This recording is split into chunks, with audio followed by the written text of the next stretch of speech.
and they asked him if he'd take the home farm on.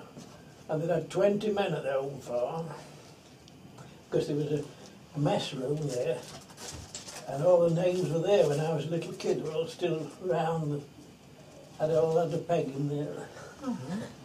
But it was a rare good setup, you know, the home farm in its day.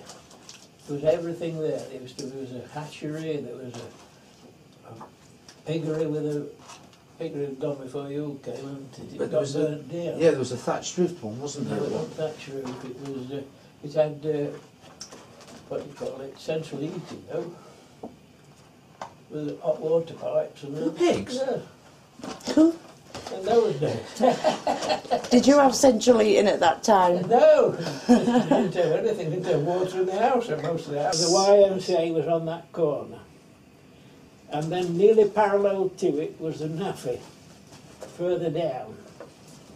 Busiest place. Bet. And that, because everybody in the village then could go buy cheap cigarettes. My father had to buy a lorry to cart the swill from the camp and cart the horses, straw and hay and muck from the horses, and he ought to have been a millionaire, really, I think. Because then after the war, we got the German prisoners working on the farms. How many of them were there? Well, they had a camp at Carberton, and I can remember them coming. They marched and was fixed bayonets from works up station, or any that were sort of not Nazis or quite good, were allowed out on farms.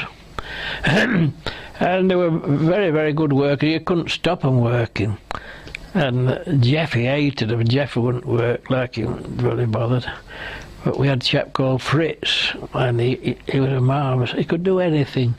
And Jeff didn't like him a deal. He was working with, they used to have to load sheaves then, it was all sheaves, you know, and Jeff was loading these sheaves and Fritz was putting them up, and Jeff kept letting them drop back down again. Anyway, next thing we knew, Fritz was chasing him with a pitchfork. The father had to intervene. I remember most was a lot of Canadians, and they were there when they dredged the lake. They dredged the lake to make a turbine, that electric turbine. And you see, they had no electricity at the hall, but they had gas at the hall. Gas was made at the woodyard, and the church had gas, and the school and the hall. But that's about all.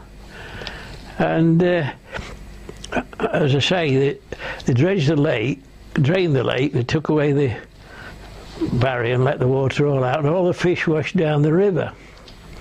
And these Canadians, a lot of them were French Canadians, were all fishermen, and they used to catch these roach on, have them all on a long thin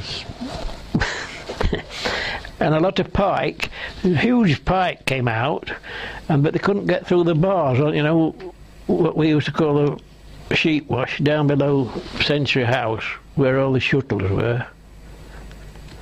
So was that an actual sheep wash then? That's where they used to wash sheep there at one time. But you could dam the river up, you could do anything there. You could dam the river up, you could let it down to the mill, to the water mill.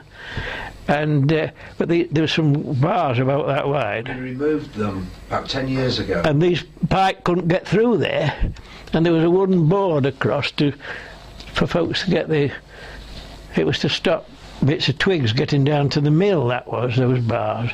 And they used to have to go and clean it out occasionally. But these pike couldn't get through there, so we were kids, we made spears, and we used to go and spear them. And take them, we used to take them up to my mother's hens in the yard. They used to like a bit of pike. Huge.